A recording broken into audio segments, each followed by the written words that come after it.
kita bayangkan gini, kalau polisi-polisi itu anti suap, rakyat seneng. Ya.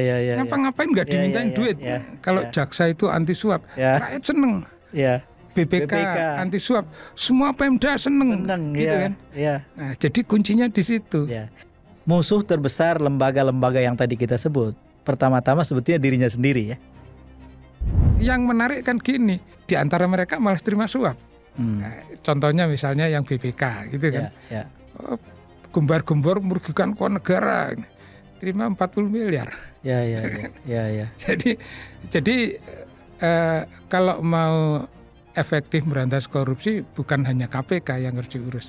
Saya juga ngalami. Jadi gini, orang itu rupanya gini, begitu dilantik jadi pimpinan KPK, merasa kuat, merasa sakti, gede gitu kan. Lalu tuli.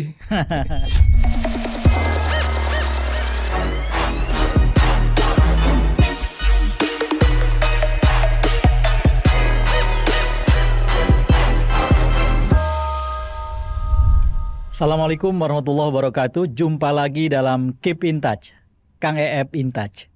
Seperti biasa, kita hadirkan seorang tamu istimewa, tamu khusus. Dan berkaitan dengan konteks yang sekarang ini sedang berkembang, berjalan di tengah kita, yaitu pergantian kepemimpinan KPK, Komisi Pemberantasan Korupsi, maka tamu yang kita hadirkan kali ini adalah orang yang amat sangat kompeten untuk berbicara tentang KPK, pemberantasan korupsi, dan masa depan Indonesia dalam konteks itu. Namanya juga dikaitkan orang dengan awal mula kegiatan dan agenda-agenda pemberantasan korupsi di Indonesia. Inilah tamu kita, Mas Amin Sunaryadi. Terima kasih Mas Amin sudah bersedia diundang ke Keep in Touch. Terima kasih juga Kang EF sudah mengundang saya. Ya, sudah lama nama Mas Amin masuk ke dalam daftar, dan tentu saja salah satu pertimbangannya adalah bahwa ketika orang sekarang berharap-harap cemas tentang KPK dan masa depannya, dan ada pergantian kepemimpinan di KPK sebentar lagi, orang kemudian menganggap bahwa sudah saatnya sekarang untuk membicarakan secara serius soal itu ya. Nah Mas Amin, kalau saya flashback ke belakang nih, kita lihat ke belakang. Mas Amin adalah bagian dari proses awal mula bekerjanya KPK di Indonesia. Itu adalah KPK Jilid 1. Mas Amin Sunaryadi adalah wakil ketua, lalu kemudian ada Pak Taufikur Rahman Ruki yang jadi ketua, dan ada 3 orang komisioner yang lain ya. Nah, bisa cerita nggak sedikit bagaimana dulu ketika KPK mulai berdiri harus menghadapi ekspektasi publik yang luar biasa besar, dan kemudian akhirnya bekerja dengan tentu saja ekspektasi yang terus-menerus menggantung di bahu setiap orang yang memimpin KPK, dan seperti apa ujungnya sudah kita tahu dari sejarah. Bisa diceritakan Mas masa-masa itu? Baik, terima kasih Kang EF. Jadi setelah lewat proses seleksi akhirnya pimpinan KPK Jilid 1 waktu itu adalah ketuanya Pak Taufikur Rahman Ruki, wakil ketuanya ada Pak Tumpak Hatorangan Panggabean, sekarang Ketua Dewan Pengawas KPK, terus ada Pak Eri Riana, terus ada Pak Sahrudin Rasul almarhum, terus saya. Nah itu dimulai dari nol, betul-betul nol. Anggaran belum pegang, kantor nggak ada, jadi rapat kami berlima dari restoran ke restoran ke restoran. Terus pergi ketemu ini untuk ini minta difasilitasi supaya disediakan gedung gitu. Nah terus dilakukan pembagian tugas, tapi pada dasarnya kemudian diputuskan semua boleh mengerjakan semua, artinya kan ada pencegahan, penindakan, ada urusan pengawasan dan pengaduan masyarakat, ada urusan IT. Jadi masing-masing pimpinan boleh ikut ngerjain yang lain, tapi diminta yang Pak Tumpak misalnya dia mengutamakan penindakan. Nah, saya kebagian juga capacity building. Jadi capacity building untuk KPK. Internal ya? Ya. Nah, waktu itu pertama kali berapa orang? Selain 5 orang tadi yang memang dipilih dalam proses politik, berapa orang yang ada di KPK waktu itu, Mas Amin? Awalnya gini, 5 orang dulu kan. Ya. Terus saya minta bantuan kepada BPKP, pinjem 3 orang. Waktu itu kepala BPKP-nya Bang Ardan Ardi Perdana. Ya. Kepala BPKP-nya bukan Bang Ardan, tapi Bang Ardan sebagai salah satu deputi ya, saya pinjem. Terus setelah itu Pak Sarudin Rasul bawa kalau nggak salah 5 orang lah, pinjem juga dari BPKP. Nah, terus Pak Taufikur Rahman Ruki bawa 3 orang lah. Dari kepolisian? Dari kepolisian. Udah 11 itu. Terus saya lupa Pak Eri ya, ada juga beberapa. Nggak banyak. Jadi mulai dari situlah kemudian. Berarti kurang dari 20 orang awal mulanya ya? Oh, tapi jangan lupa waktu itu ada yang namanya KPKPN. Nah, KPKPN ini orangnya banyak nih. Waktu itu mungkin 200 ya. Dari situ banyak personel juga. Jadi bekerja sehingga di awal-awal itu KPK itu selain sebagai KPK juga sebagai yang manage KPKPN. Nah, terus di satu periode setelah KPK punya sekjen, jadi sekjennya 2. Satu sekjen KPK, satu sekjen KPKPN. Nah, sekjen KPKPN itu tugasnya untuk mendilusi personel ini. Sebagian dipindahkan ke dalam KPK, sebagian dikembalikan ke institusi asalnya. Bukan hanya personel, tapi database, peralatan, semua dialihkan ke KPK. Nah, kalau mengingat masa itu, saya masih lumayan segar mengingatnya. Pada waktu itu, ketika orang berbicara tentang KPK, harapannya itu tinggi sekali, ekspektasinya tinggi sekali. Bahwa akhirnya Indonesia punya lembaga yang sebetulnya sudah lama diidam-idamkan sejak awal kemerdekaan dulu kan. Karena Bung Hatta berulang-ulang berbicara tentang lembaga anti rasuah ya. Lalu kemudian berdiri. Nah, dievaluasi secara internal di dalam. Apakah ekspektasi itu relatif terpenuhi pada waktu itu dalam periode pertama KPK, Mas Amin? Kalau menurut saya ya, tapi ini subjektif karena saya di dalam situ kan. Jadi di awal-awal itu terpenuhi karena ekspektasi pada waktu itu beda dengan ekspektasi sekarang. Mungkin sekarang ekspektasinya tinggi sekali. Nah, pada waktu itu kan orang udah pokoknya korupsi harus disikat gitu. Nah, kebetulan juga begini, ngajak berantas ini tidak mudah karena pada waktu itu semua orang itu cara pikirnya itu terbatas pada korupsi itu merugikan keuangan negara, menguntungkan diri sendiri atau orang lain, melawan hukum atau menyalahgunakan wewenang, hanya seperti itu. Padahal beberapa tahun sebelumnya waktu saya pelajari perkorupsian ya, waktu menyiapkan strategi masih di BPKP, itu jelas di undang-undang kita, Undang-Undang Negara Republik Indonesia, itu korupsi itu macam-macam. Yang paling banyak justru suap. Terus belajar dari negara lain, semua negara itu yang diperangi suap. Hanya Indonesia yang tidak memerangi suap. Nah, karena itu di situ saya lihat ini kalau ada yang bisa meledak gitu di media, ini pasti rakyat akan happy. Nah, terus saya putuskan ini yang harus dicari suap nih. Ngajak penyidik susah. Akhirnya saya atur gimana caranya ngundang KPK-nya Hong Kong, terus KPK-nya New South Wales Australia, terus juga dari Singapura. Paparan semacam seminar internal begitu, mereka semua menjelaskan bahwa suap nih yang harus diambil. Terus Hong Kong malah memutarkan film bagaimana mereka menangkap tangan diplomat dari sebuah negara Afrika yang lagi jualan paspor. Filmnya ditunjukkan, terus saya pikir Indonesia bisa bikin begini nih. Iya, iya. Nah, kebetulan ini semuanya kan nggak direncana, semuanya muncul begitu saja. Kebetulan Pak Mulyana Kusuma melalui timnya di KPU itu nawarin suap ke orang BPK. Saya pikir, ini bisa seperti Hong Kong nih. Iya, iya, iya. Nah, makanya terus dilakukan operasi, Pak Mulyana tertangkap tangan. Iya. Tertangkap tangannya Pak Mulyana ini kemudian ternyata merubah mindsetnya seluruh orang KPK. Personel KPK itu jadi sadar bahwa suap itu korupsi. Iya. Jadi karena suap itu korupsi, mereka mulai sadar. Terus juga mereka sadar, kalau nyidik itu harus menggeledah. Nah, mulai sadar bahwa penggeledahan itu penting. Terus, data-data digital harus dibuka.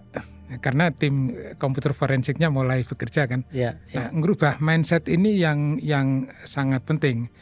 Kebetulan teman-teman media itu juga nggak paham bahwa suap itu adalah korupsi kan. Jadi begitu Pak Mulyana tertangkap tangan, terus dimuat di media, satu halaman gede, terus saya ikuti exposure di media itu terus-menerus selama 1 bulan. Nah, ini menurut saya ini yang membuat rakyat Indonesia happy. KPK do something lah. Terus ada bukti konkretnya bekerja ya. Betul. Makanya terus saya berpendapat ekspektasinya pada waktu itu terpenuhi. Nah, kalau mendengar cerita tadi Mas Amin, berarti kan dari nol ya KPK itu dibentuk ya. Dan tentu ini ada kaitan dengan 5 orang pimpinan KPK pada waktu itu dengan latar belakangnya masing-masing. Dan kalau kita lihat ke 5 orang ini, rata-rata memberikan kontribusi yang signifikan untuk membentuk KPK di periode formatifnya pada saat baru dibentuk saat itu ya. Betul. Nah, menurut Mas Amin, tradisi punya pimpinan dengan latar belakang yang relevan ini, itu bisa dipertahankan nggak di masa-masa kemudian sampai dengan sekarang? Kalau saya perhatikan jilid 2, 3, 4, 5 sampai yang terakhir ya, itu sepertinya cuman beranggapan begini, harus ada dari polisi 1, dari jaksa 1, BPKP 1, mungkin kalau nanti dari BPK 1, dari swasta gitu kan. Yang dilihat hanya itu. Jadi representasi institusi atau lembaga ya. Betul, makanya di jilid terutama yang terakhir jadi kacau. Yang dilihat harusnya bukan soal representasinya tapi orangnya. Kayak misalnya Pak Ruki. Pak Ruki betul dari polisi tapi sudah mungkin 5 atau 10 tahun di DPR. Jadi mungkin cara pikirnya bukan murni polisi lagi. Nah, dia hebatnya punya network ke sana ke sini termasuk ke presiden. Karena untuk memberantas korupsi itu support dari presiden sangat penting. Sangat diperlukan. Nah, Pak Ruki itu hebat di situ. Terus ke Jaksa Agung, ke Kapolri. Nah, memang butuh itu juga gitu. Terus juga gini, yang pada awal itu sangat mendukung, itu pimpinan ini harus paham how to manage people. Jadi paham manajemen SDM. Terus juga harus paham IT. Nah, 2 ini sangat penting. Di jilid-jilid selanjutnya itu saya perhatikan kok nggak ada yang paham manajemen SDM. Nggak paham IT. Sehingga banyak peralatan berbasis teknologi yang dibangun di awal-awal terbengkalai, itu belakangan ini nggak kepake, malah rusak. Terus sistem manajemen SDM-nya malah kacau nih. Malah kembali ke seperti pegawai negeri zaman dahulu kala. Dan Mas Amin sendiri kan punya latar belakang di investigasi waktu itu ya. Betul. Jadi di PricewaterhouseCoopers. Betul. Sebelumnya, lalu kemudian juga sebelumnya di PPATK. BPKP. BPKP. Jadi memang relevan sekali apa yang dilakukan sebelumnya dengan apa yang kemudian dibangun di KPK pada waktu itu ya. Betul. Jadi begini, kebetulan saya itu dari tahun 1996 ya, itu pelajari perkorupsian. 97 lebih banyak dipelajari, 98 banyak lagi bersama tim BPKP. Kemudian Maret tahun 99 apa yang dipelajari itu dicetak jadi buku yang judulnya Strategi Pemberantasan Korupsi Nasional. Nah, jadi urusan strateginya udah paham kan? Terus saya pikir udah selesai. Saya berhenti dari BPKP kerja di swasta, kerja di PwC. Ya. Nggak mikir kalau ada KPK, pokoknya saya pindah ke swasta. Ya. Di swasta itu kerjaan saya kan sebagai investigator. Kolega saya itu banyak yang jebolan Australian Federal Police. Bukan pensiun terus kerja di PwC, bukan. Dia memang sengaja berhenti dari Australian Federal Police terus kerja di PwC. Jadi waktu bekerja itu teknik-teknik investigasi yang dipakai di sana, Australian Federal Police, itu dipakai juga. Nah, saya belajar banyak di situ. Ya. Penggeledahan belajar di situ, digital forensik, dulu namanya komputer forensik, belajar di situ, data analytical belajar di situ, terus surveillance nguntit orang, itu belajar di situ. Nah, tiba-tiba masuk ke KPK. Nah, makanya knowledge itulah yang saya pakai untuk membangun KPK. Terus juga knowledge dari membuat strategi pemberantasan korupsi nasional itu sangat bermanfaat di KPK karena gini, orang asing itu nggak paham perkorupsian di Indonesia, apalagi pemberantasan korupsi di Indonesia. Jadi kita harus pelajari sendiri korupsi di Indonesia ini beda dengan di negara lain. Cara memberantasnya juga kita pelajari. Nah, setelah menguasai itu, tahu nih apa yang harus dilakukan. Makanya KPK waktu itu dibentuknya seperti itu, terus kerjaan-kerjaan awalnya ya seperti itu. Nah, kalau kita loncat ke hari-hari ini kan sedang ada seleksi sekarang. Nama-nama sudah diumumkan di publik, baik yang namanya masih ratusan waktu di awal, sekarang sudah mengerucut dalam jumlah yang lebih kecil. Melihat figur yang masuk ke sana, Mas Amin punya harapan yang terjaga nggak dengan nama-nama itu, yang di kemudian hari besok-besok nih itu akan kembali menjadi orang-orang yang membangkitkan kewibawaan KPK? Unfortunately saya nggak baca nama-nama itu secara detail ya. Selama proses seleksi saya juga tidak mengikuti, karena saya pikir ya sudahlah, ini generasi mereka, generasi saya udah lewat nih. Tapi learning dari yang dulu ya, saya observasi begini, jilid 2, 3, 4, 5 saya observasi itu umumnya gini, pimpinan KPK itu baru mulai mempelajari perkorupsian di Indonesia, juga histori pemberantasan korupsi di Indonesia, itu baru mulai setelah daftar jadi Capim. Nah, sebelum itu nggak ngurusi perkorupsian. Jadi belajarnya kan ya baru gitu kan. Nah, ini ada titik lemahnya. Karena apa? Karena setelah masuk jadi pimpinan KPK, kalah angin dengan deputi direktur dan personel KPK yang sudah duluan di situ. Terus juga gini, saya amati juga yang menarik begini, saya juga ngalami. Jadi gini, orang itu rupanya gini, begitu dilantik jadi pimpinan KPK, merasa kuat, merasa sakti, gede gitu kan. Lalu tuli, nggak mau mendengar, dikasih tahu ini, bahkan begini, di seniornya ya atau pimpinan jilid sebelumnya itu jelasin ini nanti begini, ini begini, terus yang kemarin begini, nggak didengar juga. Jadi beratnya begitu. Jadi kalau tadi ditanya apakah dari daftar calon pimpinan ini ada yang layak diharapkan gitu ya. Saya tidak tahu karena tidak memperhatikan nama-namanya. Tapi menurut saya akan baik kalau gini, coba dicari yang memang sudah bertahun-tahun mempelajari perkorupsian di Indonesia. Terus sudah mempelajari pemberantasan korupsi di Indonesia. Nah, itu salah satu modal. Terus modal kedua ini mungkin dari tes atau mungkin dari wawancara ya. Dicari orang yang kira-kira nanti kalau sudah sakti, sudah dilantik maksudnya, masih mau mendengar.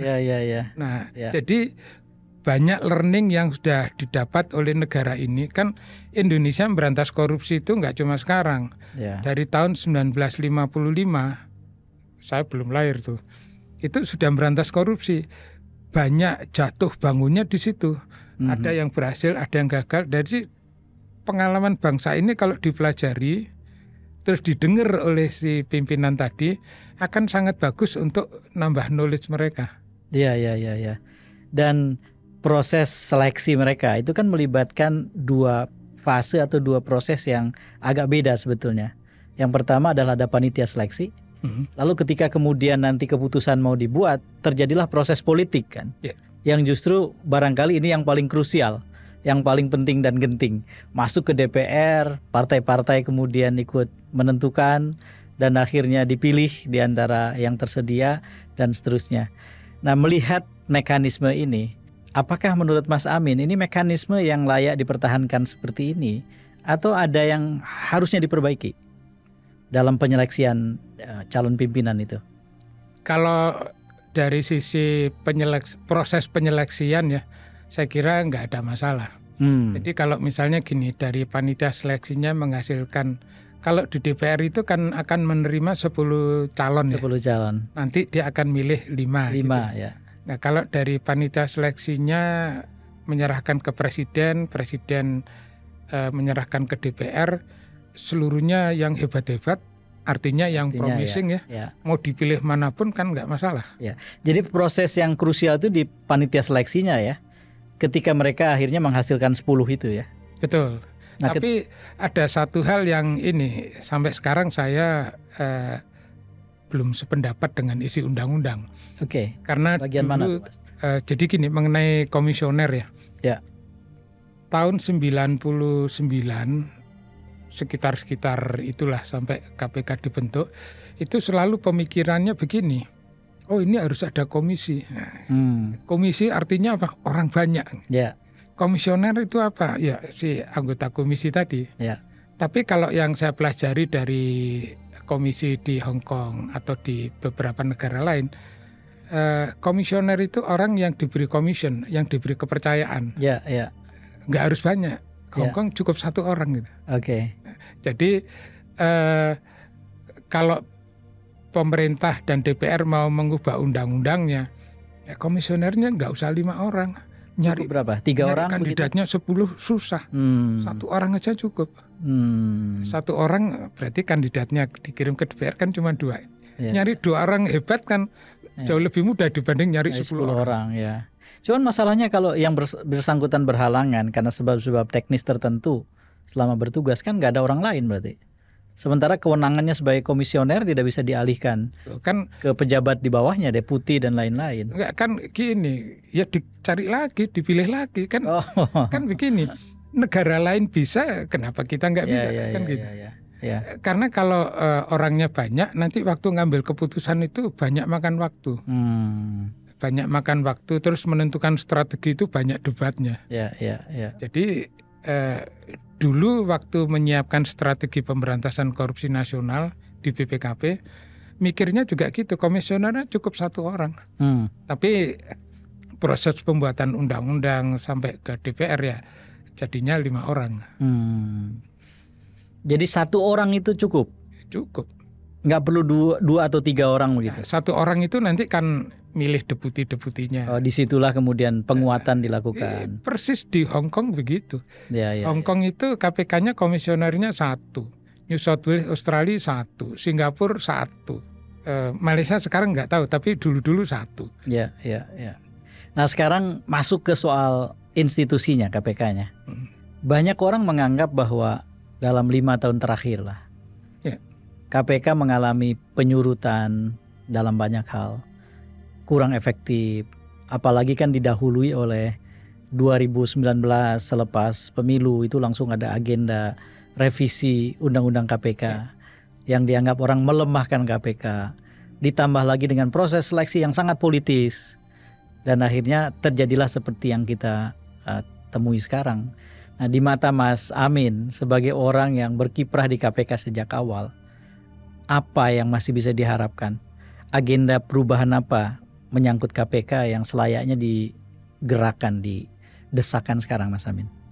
Jadi begini, cara mikirnya kan gini, undang-undangnya as is, kita nggak ngubah undang-undang, gitu kan? Ya. Terus pimpinannya ya apapun yang dihasilkan oleh pansel proses ini ya sekarang gitu ya. Nah, yang akan menentukan strategi. Oke. Jadi strategi berantas korupsinya bagaimana? Ini yang saya lihat sering dilupakan. Jadi tugas KPK itu melakukan pemberantasan korupsi, gitu kan? Tapi harus kita terjemahkan melakukan pemberantasan korupsi di Indonesia, bukan di Jakarta, bukan di Jawa Timur, bukan terbatas Jakarta dan Jawa Timur, juga bukan di dunia. Jadi di Indonesia. Nah, jadi strateginya mesti begini melihatnya. Korupsi sekarang seperti apa sih? Oh, banyak ini. Nah, kira-kira 5 tahun mendatang akan menjadi seperti apa gitu. Nah, ini kan harus di-define dulu nih. Kalau begitu korupsinya dipelajari dulu nih. Menurut undang-undang korupsi itu apa? Ini yang harus prioritas diberantas apa? Kan harus melihat di lapangan juga. Yang paling banyak apa? Nah, prioritas ini kan harus di-define nih. Oh, ini. Oke. Terus kalau memberantas yang jenis ini, kemampuan apa yang harus dibangun? Terus sudah ditulis di undang-undang tapi jarang dilaksanakan, bahwa pencegahan dalam arti perbaikan sistem, dalam arti perubahan mindset, itu harus integrated dengan penindakan. Kalau tidak integrated, tidak bisa. Nah, jadi strategi itu yang paling utama, yang mudah-mudahan nanti gini, pimpinan baru KPK terpilih, terus berpikir strateginya seperti apa nih. Terus kalau sudah strateginya ketemu, bagaimana caranya si perbaikan sistem, perubahan mindset, dan penindakan ini bisa terintegrasi. Nah, katakanlah memang kita fokus ke strategi, tapi beberapa orang mengatakan bahwa aturannya sendiri sebetulnya juga membutuhkan perbaikan. Artinya sambil jalan di awal menyusun strategi dengan menerima semua yang ada, aturannya yang ada, hasil panitia seleksi dan seluruh proses, sampai kemudian adanya pimpinan yang baru, semua diterima. Tetapi sambil jalan, orang bilang kita harus agendakan perubahan undang-undang atau perbaikan aturan. Mas Amin setuju dengan itu? Kalau yang dimaksud itu undang-undang yang ngatur KPK, itu prioritas 2 lah. Karena nggak akan ngasih efek ke pemberantasan korupsi. Jangan lupa KPK itu cuma berapa? 1.800 orang. KPK nih, urusan korupsi kan. Di kepolisian itu yang ngurusi korupsi itu kan reskrim. Mungkin dari total 45.000 orang, mungkin 10.000 orang ngurusi korupsi. Atau mungkin dikecilkan lagi lah 5.000. Udah lebih gede dari KPK kan. Kejaksaan. Kejaksaan ada berapa? 12.000 jaksa ngurusi korupsi juga kan. BPK 6.000 ngurusi korupsi. Jadi kalau kita kutak-kutik yang KPK, kejaksaan, polisi, BPK jauh lebih gede. Jadi nggak ngefek juga. Seperti pengalaman kemarin-kemarin, KPK fokus ke suap. Jaksa, polisi, dan BPK, termasuk BPKP, itu ngejar-ngejar kerugian keuangan negara, kerugian yang dikejar itu aja kan. Yang menarik kan gini, di antara mereka malah terima suap. Nah, contohnya misalnya yang BPK gitu kan. Gembar-gembar merugikan keuangan negara, terima 40 miliar. Jadi kalau mau efektif berantas korupsi, bukan hanya KPK yang harus diurus. Ya, dulu saya masih ingat orang bicara KPK dengan penuh harapan karena yang namanya kepolisian, kejaksaan, BPK dianggap sebagai salah satu sumber masalah kan. Lalu kemudian didirikanlah satu lembaga anti rasuah yang secara khusus mengurusi pemberantasan korupsi, namanya KPK. Orang berharap bahwa KPK itu ikut juga membersihkan lembaga-lembaga yang tadi kita sebut gitu. Belakangan orang harapannya mengempis karena ternyata ke semua lembaga itu masing-masing punya masalah yang kurang lebih sama, termasuk KPK sendiri gitu. Pimpinannya sekarang malah ada di tempat yang tidak seharusnya dia duduk gitu, mengendalikan lembaga itu. Memang begini, kenapa KPK dibentuk itu kalau dibaca di notulen van toelichtingnya juga yang di notulen vantulating Undang-Undang Pemberantasan Tindak Pidana Korupsi itu persis seperti tadi. Ya. Karena itu perlu KPK. Terus strateginya yang dibuat BPKP itu juga sudah diidentifikasi. Di strategi itu KPK itu nggak disebut KPK tapi disebut Badan Anti Korupsi. Ya. Nah, disebut Badan Anti Korupsi ini akan efektif kalau polisi dan jaksa legowo. Ya. Ya. Nah, KPK itu kan di undang-undangnya yang dulu itu dikatakan sebagai koordinator. Tapi kan kejaksaan dan kepolisian tidak legowo dikoordinasi oleh KPK. Nah, karena itu jalan sendiri-sendiri. Ya. Nah, itu saya kira menjadi learning dari kita. Sekarang kan tahun 2024 ya. Dulu BPKP bikin strateginya itu tahun 1999. Jadi setelah berjalan 25 tahun, terbukti bahwa memberantas korupsinya nggak berhasil. Masih seperti sekarang gitu kan. Kenapa? Banyak faktor, termasuk memberantas korupsi di Indonesia ini nggak ada koordinatornya. Jadi kalau musik orkestra itu nggak ada konduktornya. Betul. Jalan sendiri-sendiri. Pating pentalit nggak karuan gitu. Nah, ini menarik nih Mas Amin. Karena tadi juga di awal Mas Amin mengatakan bahwa salah satu kelebihan Pak Taufikur Rahman Ruki dulu itu punya hubungan dengan presiden, bisa komunikasi. Dan dukungan presiden, backup presiden itu amat sangat penting dalam pemberantasan korupsi. Nah, ini menjadi relevan kita omongin. Karena kalau misalnya mau diaktifkan bukan hanya KPK, tetapi kepolisian, kejaksaan, BPK, dan beberapa institusi yang lain yang juga punya fungsi memberantas korupsi, ya harus ada konduktornya tadi.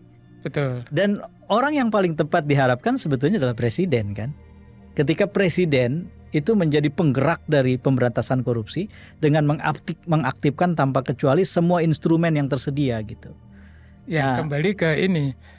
Katakan untuk KPK undang-undangnya SS gitu ya. Ya. Karena undang-undang sebelumnya KPK itu mengkoordinir polisi, betul. Itu yang diubah. Yang lain kan. Itu yang diubah. Tapi karena kepolisian dan kejaksaan tidak legowo, akhirnya jadi ribut. Dan undangnya diubah. Nah, dengan undang-undang yang SS saat ini itu memang harapannya di presiden. Di presiden, betul. Maksud saya presiden terpilih nih. Iya. Nah, kalau buat saya ini sangat bagus.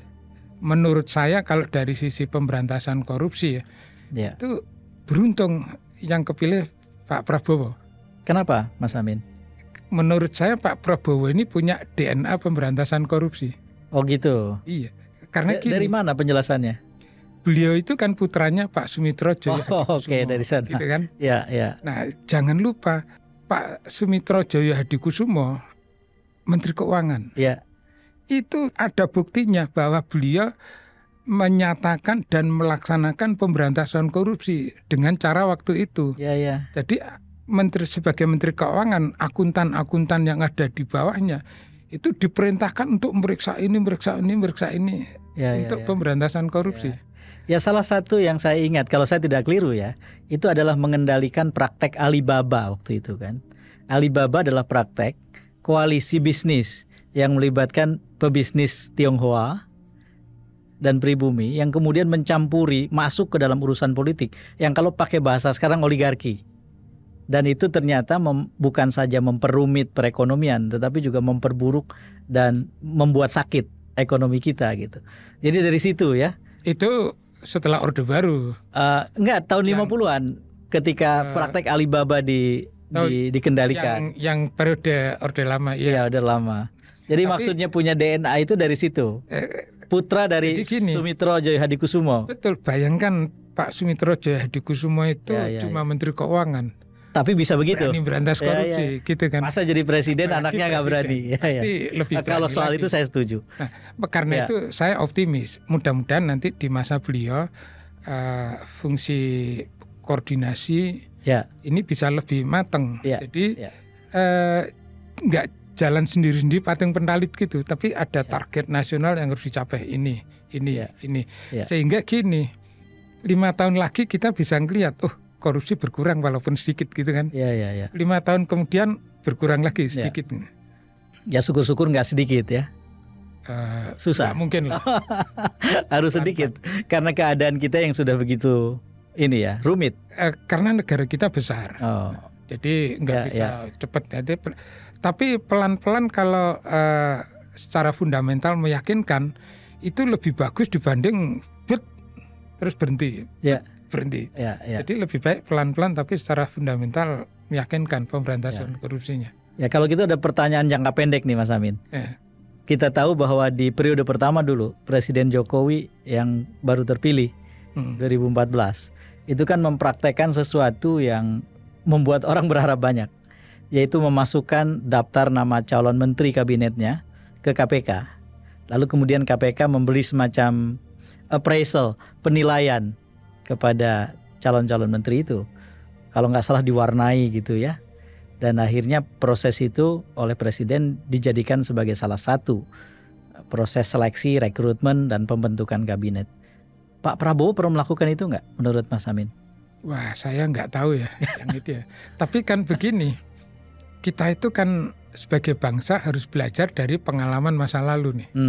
Dari Orde Lama, Orde Baru, Orde Reformasi. Ya. Nah, salah satunya kan yang barusan diceritakan Kang EF. Ya.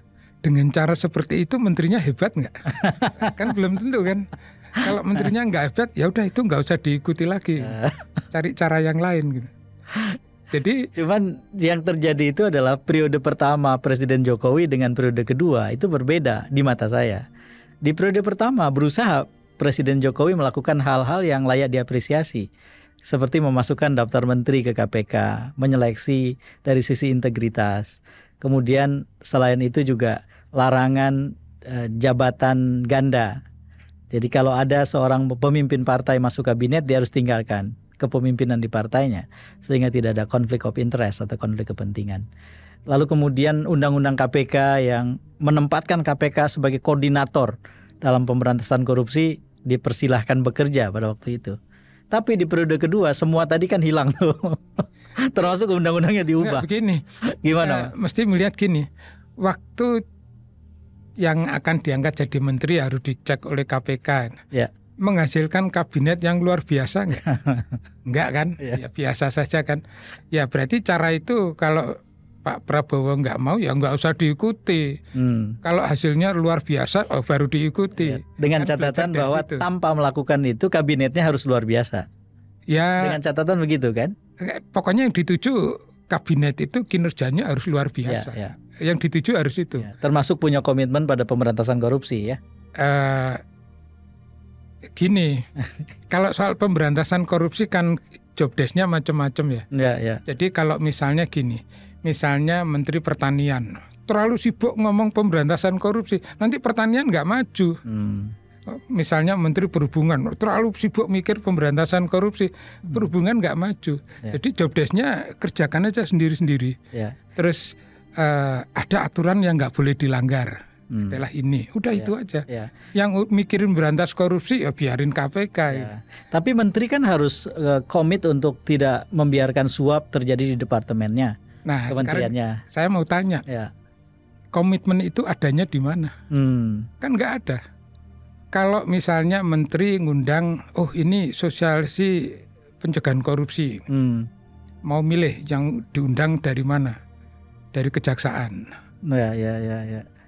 Dari polisi, bahkan dari KPK. Ceramahnya apa? Ceramahnya jangan merugikan keuangan negara, menguntungkan diri sendiri atau orang lain. Ceramahnya itu aja.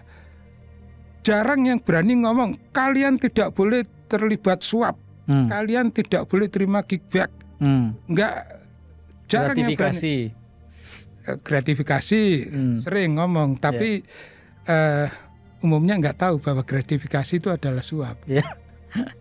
Ini memang sulit karena gini, kalau sudah senior ngomong jangan terlibat suap. Nanti peserta di sana ngomong, loh tahun lalu Bapak kok gitu gitu kan. Jadi ini harus ada komitmen awal. Jadi komitmen awal, oke, lupakan masa lalu, pokoknya ke depan nggak boleh terlibat suap. Itu udah cukup. Ya. Nah, supaya menteri-menteri itu udahlah nggak usah mikir terlalu banyak soal pemberantasan korupsi. Pikirkan job desk masing-masing untuk hasil maksimal. Yang mikir berantas korupsi siapa? Biar KPK dengan mikir. meminimalkan seminimal-minimalnya kerugian negara. Nggak usah dipikir. Nggak usah dipikir juga. Nggak usah. Karena kan kebocoran anggaran di setiap kementerian Jadi itu gini, jadi persoalan kita, Mas. Bukan. Persoalan kita suap. Oke. Nah, keputusan yang dipikir secara profesional itu akan menghasilkan keuntungan maksimal untuk negara. Oke. Kalau toh terjadi kerugiannya itu bukan karena kejahatan. Mungkin faktor alam, mungkin faktor prediksi meleset gitu kan. Ya. Nah, keputusan ini akan menjadi mencong sehingga rugi kalau apa? Ada suap. Ada suapnya. Ya. Karena itu satu-satunya negara yang tidak mau memerangi suap adalah Indonesia. Terlalu banyak omong kerugian keuangan negara gitu. Ya. Negara lain berantas suap, kita aja yang enggak. Ya. Jadi sebetulnya, Mas, kalau kita terlalu banyak ngomong soal kerugian negara, jangan-jangan sambil diam-diam kita permisif sama suap ya. Lah kalau melihat yang kasus BPK, anggota BPK Aksanul Kossasih, itu ngomong kerugian keuangan negara kayak apa? Tapi kan terima 40 miliar. Terus kalau direnteng lagi kan nggak cuman anggota, di kasus-kasus sebelumnya kan auditor tamanya ini banyak itu. Jadi udahlah nggak usah ngomong kerugian keuangan negara. Pokoknya gini, semua tidak boleh terlibat suap. Jadi salah satu strategi KPK yang penting ke depan itu harus kembali memfokuskan pada suap ya. Betul. Sangat serius memfokuskan pada suap. Betul. Menurut saya begitu. Pernah saya undang ke sini Mas Sudirman Said sebagai salah satu figur yang masuk ke dalam calon pimpinan KPK itu. Kemudian ketika saya tanya apa yang hendak dilakukan oleh Mas Dirman mengatakan bahwa selama ini pencegahan itu terabaikan. Pencegahan tidak dianggap sebagai satu bagian dari penindakan. Sehingga kemudian akhirnya kita seperti menunggu kebakaran terjadi, lalu kemudian mengirim pemadam kebakaran, bukan menjaga agar jangan sampai kebakaran terjadi, gitu. Padahal menjaga agar jangan sampai terjadi itu amat sangat penting. Nah, Mas Amin setuju bahwa pencegahan termasuk salah satu yang harus mendapatkan bobot besar di KPK ke depan ini. Saya menyampaikannya beda. Jadi saya menyampaikannya gini. Pencegahan dengan penindakan itu harus integrated. Kadang-kadang gini, dicegah dulu nih, ngeyel, gebuk, tindakan. Gebuknya sudah pakai penindakan, gitu kan? Nah, kadang-kadang gini, kok ada yang brengsek nih, digebuk nih. Setelah digebuk harus masuk urusan pencegahan. Jadi pencegahan untuk tidak dulu, membuat menyebar dan enggak, jadi gini. Pencegahan setelah menindak itu maksudnya apa, Mas? Jadi dilihat kalau misalnya terjadi ya, misalnya gini, kita lihat aja yang banyak kena OTT kan bupati, wali kota. Setelah di OTT harus dilihat kenapa bupati itu di OTT. Oh karena terima ini, karena meres ini, gitu kan? Terus harus di drill down lagi sampai ketemu root causesnya. Kenapa dia terima suap? Kenapa dia meres, gitu kan? Harus dicari di drill down gini. Nah, nanti setelah di drill down root causesnya ketemu semua, baru dipikir secara profesional nih, konsultan profesional cara mikirnya begini. Oh sistemnya harus diperbaiki, yang ini begini, ini begini, ini begini. Sistem nih. Terus orangnya harus dieducate nih, mindsetnya harus berubah menjadi begini. Jadi pencegahan itu dilakukan profesional, bukan cuma cuap-cuap ngomong-ngomong gitu, bukan. Jadi sistemnya dibenahi, orangnya mindsetnya diubah. Nah, bagian mana yang dibenahi, materi apa yang harus disampaikan untuk merubah mindset, ini sangat related dengan root causes. Kenapa suap itu terjadi? Kenapa ini terjadi? Gitu. Mencari akarnya ya. Betul. Dan diatasi dari akarnya, bukan simptomatik ya. Betul. Kalau simptomatik seperti yang banyak sekali kita lakukan kan. Betul. Ujungnya di atas permukaan kita atasi, sumber masalahnya nggak kena. Nggak pernah kena ya. Makanya pencegahan yang terdiri dari perbaikan sistem dan perubahan mindset. Perubahan mindset itu kalau Hong Kong menyebutnya sebagai education. Jadi pencegahan dalam arti perbaikan sistem dan education ini harus integrated dengan penindakan. Ya, Kalau ya. tidak integrated ya nggak bisa. Ya. Dan ini hanya bisa dilakukan oleh pimpinan KPK. Karena di bawah pimpinan KPK itu ada deputi penindakan, deputi pencegahan, deputi ini gitu. Nah, yang bisa mengendalikan mereka cuman pimpinan. Kalau dilakukan oleh deputi, yang penindakan ya cuman penindakan. Ya. Pencegahan akhirnya nggak nyambung. Ya, tidak saling berjalin kelindan. Ya. Mas, pertanyaan terakhir ini. Kita sudah tahu perjalanan KPK sampai hari ini, terutama 5 tahun terakhir atau mungkin 10 tahun terakhir. Mas Amin optimis bahwa besok ke depan di masa yang akan datang Indonesia akhirnya akan berhasil memerangi korupsi. Seperti yang dicita-citakan semenjak merdeka sebetulnya. Dan diwujudkan kembali ketika reformasi. Optimis gak Mas? Enggak. Enggak optimis? Enggak, Kenapa Mas? Karena ada satu penyebab yang harus diberesi dulu. Apa itu? Jadi fokus itu harus diubah dari kebanyakan ngurusi merugikan keuangan negara menjadi memerangi suap. Itu harus diubah itu. Ya. Kalau itu diubah, KPK bisa kerja, kepolisian, kejaksaan, bahkan BPK itu bisa memperbaiki diri terus kerja. Baru terbit optimisme tadi. Iya. Oh. Jadi sebetulnya bukan pesimis, tetapi ketika ada perubahan strategi, ada kondisional. Ya ada. Jadi optimis dengan catatan, ya. Bukan pesimis titik ya. Enggak. Jadi bayangkan begini. Kalau misalnya yang diperangi adalah suap, gitu, ya. Pasti kepolisian sibuk, ya. Sibuk membenahi diri kan, ya. Pasti kejaksaan sibuk, sibuk membenahi diri, BPK apalagi sibuk kan. Nah, kita bayangkan gini, kalau polisi-polisi itu anti suap, rakyat seneng, ngapa-ngapain nggak dimintain duit. Kalau jaksa itu anti suap, rakyat seneng. BPK anti suap, semua Pemda seneng gitu kan. Nah, jadi kuncinya di situ. Jadi sebetulnya kalau dirumuskan dengan bahasa yang lebih kontemplatif, kira-kira barangkali adalah musuh terbesar lembaga-lembaga yang tadi kita sebut. Pertama-tama sebetulnya dirinya sendiri ya. Ketika mereka bersedia mengubah diri, kira-kira begitu. Membunuh sumber-sumber penyakit paling serius di dalam yang ada pada mereka, yaitu suap. Iya. Maka kemudian terbitlah optimisme kita bahwa kita bisa berantas korupsi ya. Betul. Okay. Nah, sebenarnya itu bisa dilakukan dengan gini, misalnya nih, kalau gitu undang-undang korupsinya diubah nih, supaya tidak ada penekanan pada suap tadi segala macam. Supaya tidak ngurusi kerugian keuangan negara, pasal kerugian negaranya dicabut. Jadi amandemen undang-undang itu bisa. Tapi amandemen undang-undang itu kan melibatkan presiden dan DPR. Bayangkan DPR disuruh berantas suap. Ya pasti nggak mau. Kan banyak di situ rezekinya. Nah, jadi amandemen atau revisi undang-undang korupsi untuk menghilangkan pasal merugikan keuangan negara itu suatu hal yang sangat mustahil.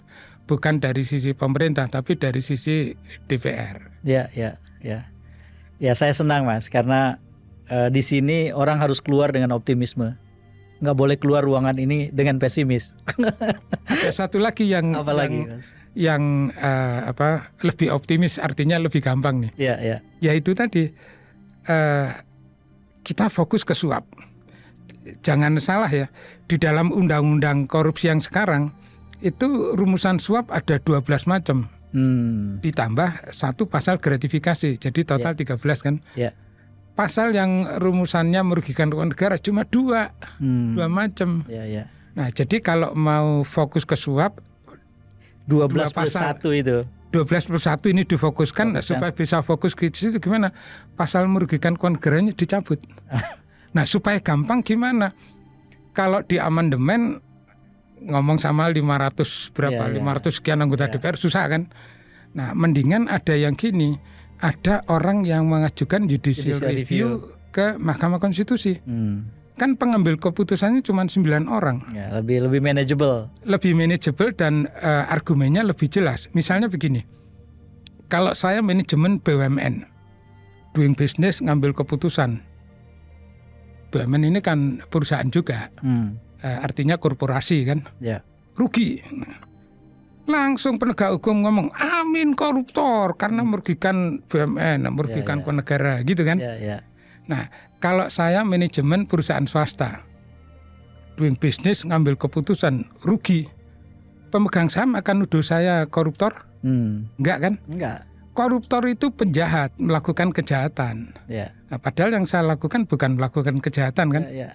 Nah, jadi begini, pasal itu menimbulkan diskriminasi. Perbuatannya sama. Ya. Cuman kalau jadi manajemen BUMN, perbuatan yang sama ini dianggap sebagai kejahatan, korupsi. Ya. Kalau di perusahaan swasta, perbuatan yang sama ini korupsi. Business decision. Ya. Jadi ini kalau menurut saya ya, karena ini diskriminatif, mestinya pasal itu nggak boleh. Karena berentangan dengan Undang-Undang Dasar kita. Kan equality before the law menjadi terganggu gitu kan. Nah, makanya kalau ada yang melakukan judicial review terhadap pasal itu, ini akan lebih cepat. Pengambil keputusannya cuma 9 orang kan. Nah, prosesnya lebih cepat daripada amandemen undang-undang. Nah, kalau itu dilakukan, optimis negara kita akan lebih maju, cepat. Nah, Mas Amin, tadi kan dulu sering pimpinan KPK setelah dilantik jadi gagah dan langsung kupingnya nggak berfungsi. Nggak mau dengar. Katakanlah pimpinan yang baru nanti mau memfungsikan kupingnya. Mas Amin bersedia dong diminta untuk memberikan saran yang konkret bagi KPK kepemimpinan yang sekarang? Oh, saya kira bukan hanya saya ya. Jadi, banyak sekali orang ya. Enggak, pimpinan-pimpinan yang jilid 1, 2, 3, 4, 5 pasti bersedia. Ya, itu poin saya. Pasti bersedia. Terus juga menceritakan pengalaman. Kan di jilid 1, 2, 3, 4, 5 ini ada suksesnya, ada gagalnya.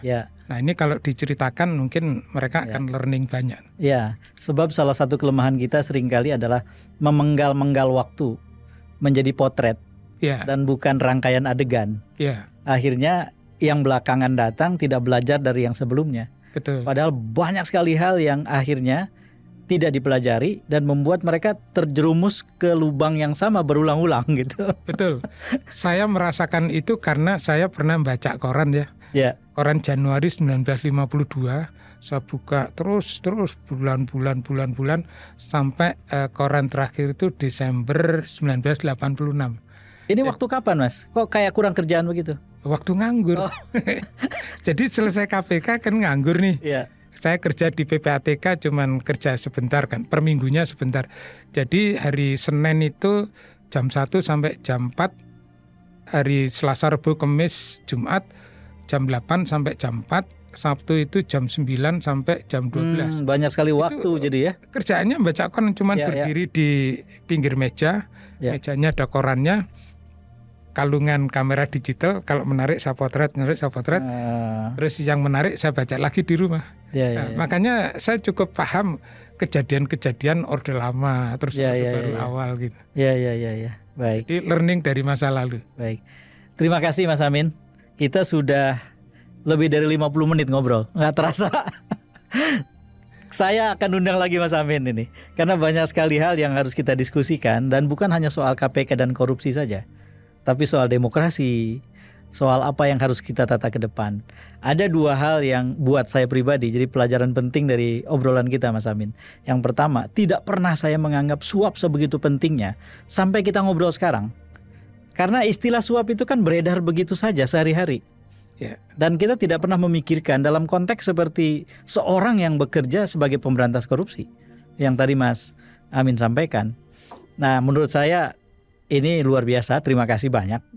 Dan mudah-mudahan juga mereka yang nanti menonton juga sadar bahwa memberantas suap itu kata-kata yang sederhana, tapi sebetulnya dahsyat betul. Sampai harus membuat polisi, kejaksaan, BPK memberantas apa yang menjadi penyakit di dirinya sendiri sebetulnya. Dan kalau itu beres ya artinya mereka bisa diharapkan, termasuk KPK. Yang kedua yang juga menurut saya penting adalah kerugian negara itu. Merugikan keuangan negara. Itu adalah istilah yang juga sehari-hari kita peredarkan dengan begitu saja gitu. Ternyata itu bisa jadi salah satu sumber hambatan tindakan korupsi ya, pemberantasan korupsi. Betul. Terima kasih Mas Amin. Sedikit ngasih lihat saja. Ya. Tadi saya mengatakan menyiapkan strategi pemberantasan korupsi yang dikeluarkan BPKP tahun 1999. Nah, bukunya itu ini.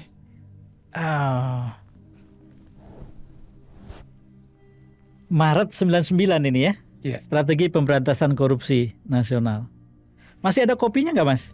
Wah, harus minta ke BPKP. Iya. Karena ini menarik sebetulnya. Saya belum pernah membaca buku ini. 500 halaman. Iya, saya lihat wah ini tebal ini, 1 rim ini. Jadi saya karena dulu ikut dalam menyiapkan strategi ini 25 tahun yang lalu. Ya. Jadi ya lewat Kang EF ini saya menyampaikan bahwa setelah 25 tahun saatnya strategi kita review dan kita siapkan yang baru untuk ke depan. Setelah 99 ada rumusan yang sekomprehensif ini enggak setelah itu? Saya nggak pernah menemukan. Dan memang saya juga belum pernah mendengar ada berita penyusunan strategi. Ada. Jadi dalam konteks yang menyeluruh dan lain-lain. Betul. Ada dalam bentuk inpres, dalam bentuk perpres. Gitu. Tapi kalau saya baca isinya ya menurut saya sulit kalau disebut strategi ya. Ya. Baik, Mas Amin, terima kasih banyak sekali lagi. Mohon bersedia nanti diundang lagi Mas Amin. Asik. Sekalipun tentu saja asik bukan dalam pengertian kita menikmati masalah yang kita bicarakan, bukan. Tetapi banyak sekali hal mendesak, hal-hal yang sangat genting, penting yang harus dibicarakan, dicari jalan keluar. Dan obrolan semacam ini itu memantik beberapa gagasan baru yang menurut saya sangat diperlukan untuk membuat kita lebih baik ke depan. Terima kasih Mas Amin. Terima kasih Kang EF. Terima kasih. Saudara, itulah Keep in Touch dengan Mas Amin Sunaryadi. Saya percaya bahwa sebagian besar dari kita adalah korban korupsi dan bukan pelaku korupsi. Dan sebagian besar dari kita dikaitkan dengan suap adalah korban suap yang selama ini kita anggap sebagai kegiatan sehari-hari yang biasa. Bayangkan jika sebagai korban kita mulai mengatakan tidak. Dan bayangkan jika apa yang tadi disampaikan Mas Amin, kita fokus pada pemberantasan suap sebagai bagian yang amat sangat penting dan genting dari pemberantasan korupsi. Seperti apa Indonesia di masa depan? Saudara, mari kita jemput Indonesia yang lebih baik, yang lebih bersih, dan di dalamnya tentu saja adalah bersih dari korupsi. Saya F. Saifullah Fatah, wallahul muwafiq ila aqwamit thoriq. Assalamualaikum warahmatullahi wabarakatuh.